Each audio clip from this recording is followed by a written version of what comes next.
जय हिंद दोस्तों, स्वागत है आपका और एक नए वीडियो में और एक नए टॉपिक के साथ। तो चलो दोस्तों, पहले वीडियो स्टार्ट करते हैं। आशा करेंगे पसंद आएगा, और पसंद आए दोस्तों तो लाइक और शेयर जरूर से कर दीजिएगा। और चैनल पर पहली बार आए सब्सक्राइब नहीं किया तो साथ में सब्सक्राइब भी कर दीजिएगा। चलिए स्टार्ट करते हैं। हम शायद मुस्तकबिल में भी नाक से आलमी मालियाती इदारों के सामने लकीरें लगाते ही रहेंगे। 3 सालों के अंदर भारत ने वो तख्ता पलट किया है जिसे देखकर दुनिया की आंखें आज फटी की फटी रह गई हैं। भारत के जो स्मार्टफोन एक्सपोर्ट है, यानी कि भारत में मोबाइल बनाकर हमने कितने बेचे हैं दुनिया भर के देशों को, उसमें 42% का जंप आया है। I will go to our brotherly country with a begging bowl. जी हाँ, हमने $15.5 बिलियन से ज्यादा के मोबाइल बनाकर दुनिया के तमाम देशों को बेच डाले हैं, जो कि एक ऐतिहासिक आंकड़ा है। 200% का जो इंडिया ने लगा दिया है, ड्यूटीज लगा दी। तार साहब, इंडिया ने जो ड्यूटीज लगाई हैं उनके पास, वो कहते हैं हमारे पास चॉइस ही कोई नहीं रह गई थी। मोबाइल फोन का सबसे ज्यादा एक्सपोर्ट दुनिया की महाशक्ति अमेरिका को जाता है। इंटरेस्टिंग स्टेटमेंट जो मैंने इस हफ्ते पढ़ी, जो पाकिस्तानी पॉलिटिक्स में से आई, वो ये है, a new term, digital terrorism. The most powerful man in India is telling its young influencers, podcasters, content creators, do more, help change society, make it better. आपके इस वक्त रिलेशनशिप देखे जाए भारत से खराब है, अफगानिस्तान से भी खराब है, चाइना आपसे नाराज है। मैंने आपको बताया था ग्वादर पे उनकी इन्वेस्टमेंट क्या है, जरा देखें। चीमा साहब 17 जहाज 2023 में सिर्फ 17 जहाज गए ग्वादर पे।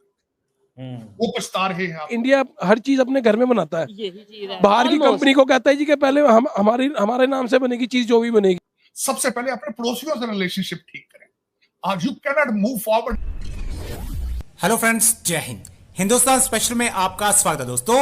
कभी स्मार्टफोन का आयात करने वाला भारत आज इसके उलट दुनिया में प्रमुख स्मार्टफोन एक्सपोर्टर बन चुका है। स्मार्टफोन अब भारत से एक्सपोर्ट की जाने वाली चौथी आइटम बन चुकी है। यह एक्सपोर्ट वित्त वर्ष 2024 में 42% बढ़कर $15.6 बिलियन हो गई है, जो पिछले वर्ष के में रैंकिंग में एक पायदान ऊपर है। बिजनेस स्टैंडर्ड की एक खबर के मुताबिक भारत ने अप्रैल 2022 में स्मार्टफोन के लिए अलग से डाटा इकट्ठा करना शुरू कर दिया। खबर के मुताबिक भारत की शीर्ष निर्यात वस्तुओं में पेट्रोलियम उत्पादों का वर्चस्व है। स्मार्टफोन ने मोटर गैसोलीन की जगह ले ली है और वित्त वर्ष 2024 में चौथी सबसे बड़ी निर्यात की जाने वाली वस्तु बन गई। वाणिज्य विभाग के आंकड़ों के मुताबिक स्मार्टफोन एक्सपोर्ट में उछाल अमेरिका में शिपमेंट में 158% की वृद्धि के चलते हुआ है, जो $5.6 बिलियन था। इसके बाद संयुक्त अरब अमीरात, नीदरलैंड और यूके का स्थान रहा। 200% का जो इंडिया ने लगा दिया है, ड्यूटीज लगा दी। तार साहब, इंडिया ने जो ड्यूटीज लगाई हैं उनके पास, वो कहते हैं हमारे पास चॉइस ही कोई नहीं रह गई थी। तो आप क्या कहते हैं? मैं दो चीजें कहूंगा। मैं जब आपको पता मुझे पढ़ने का शौक है चीमा साहब, मैं जब एंथ्रोपोलॉजी पढ़ता हूं तो उसमें बिलखुसूस ये लिखा जाता है कि जो मैन मेड लाइंस होती हैं आहिस्ता आहिस्ता मजबूरी बन जाती है कि यू ईज देम अप। अब मैं उसमें ईस्ट और वेस्ट जर्मनी की मिसाल दूंगा, और दूसरी मिसालें कई हैं। यहाँ पे भारत और यहाँ पे अमेरिका और कनाडा रिलेशनशिप एंजॉय करते हैं आपस में एक दूसरे के साथ, with its called the soft borders.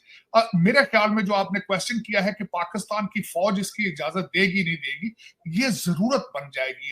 Pakistan की जरूरत बन चुकी है मेरे ख्याल में, ट्रेड के हवाले से अगर देखा जाए तो। फिर और चीमा साहब, मैं खुद कल मैं बैठा बात कर रहा था जसदीप के साथ, तो मैं खुद जसदीप साहब और मैं जब एक दफा वाघा बॉर्डर पे गए तो आप सोच नहीं सकते कि लाइनें हमने ट्रकों की देखी जो भारत से एंटर हो रहे थे पाकिस्तान में, और मैंने 300 से ज्यादा ट्रक लाइन में लगे देखे चीमा साहब।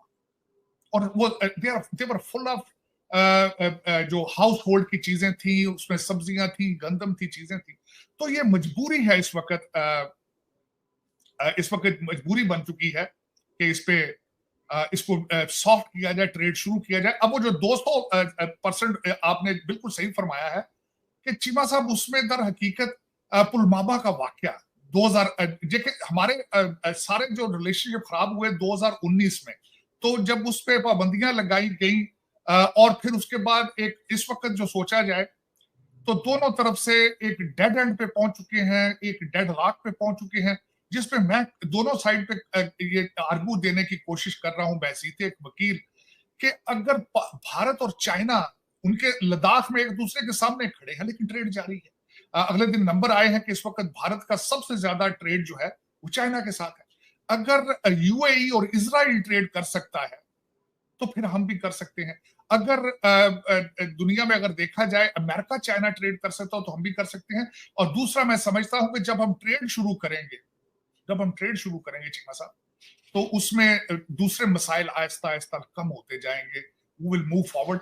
और मैं इस चीज पे बिलीव करता हूं कि अगर पाकिस्तान में आसूदगी आएगी तो उसमें चीजें कम होंगी। तो मेरे इंदौर से मेरे भाईजान ने भी मुझे सब मैसेज बहुत तेज आ रहे हैं, बहुत तेजी से मैसेज आ रहे हैं, मैं उनको कंट्रोल नहीं कर पा रहा।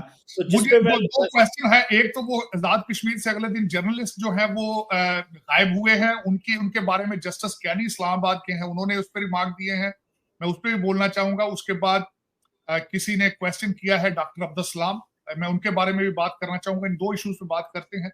एक जो है वो रिलीजन रिलेटेड है, क्योंकि डॉक्टर अब्दुल सलाम के बारे में सबसे बड़ी मैं जिस चीज पे बिलीव नहीं करता, रिलीजन मेरे ख्याल में सेकेंडरी चीज है, आपकी पर्सनल बिलीफ है, उसको आपकी कौमियत के ऊपर, उसको एक कौमियत नेशनलिस्ट, आपकी नेशनैलिटी आपका कहीं से होना एक अलग बात है। मेरे लिए डॉक्टर इस्लाम को डिस्कस करना भी एक तकलीफ दे मरला है। He was a Pakistani, he was a hero of Pakistan.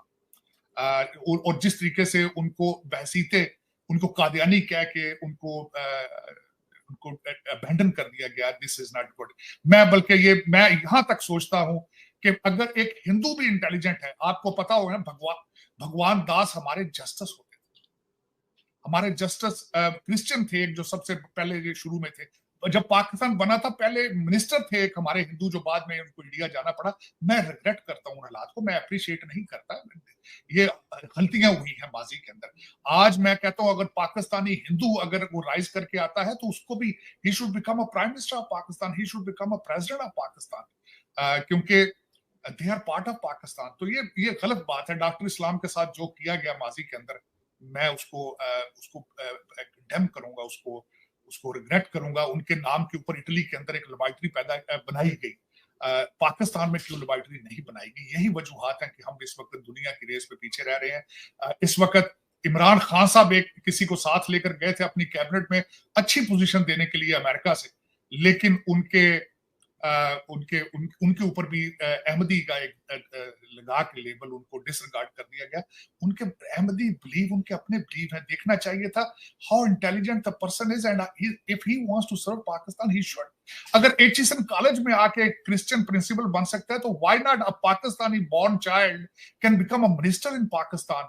आपने उसके रिलीजन को तवज्जो दे के आपने, यही एक ट्रेजेडी है हमारे कि इस वक्त जब पॉलिसी आपको चलाने वाले सारे ब्रिटिश, आपकी लूटिंग लीड सारी ब्रिटिश, लेकिन अगर कोई बंदा सामने आए तो उसको अहमदी या उसके ऊपर शिया का लेबल लगा के उसको कर देना, ये ज्यादती है। We have to move forward. हमें इन चीजों से अबाव होकर सोचना होगा if we are moving forward with it.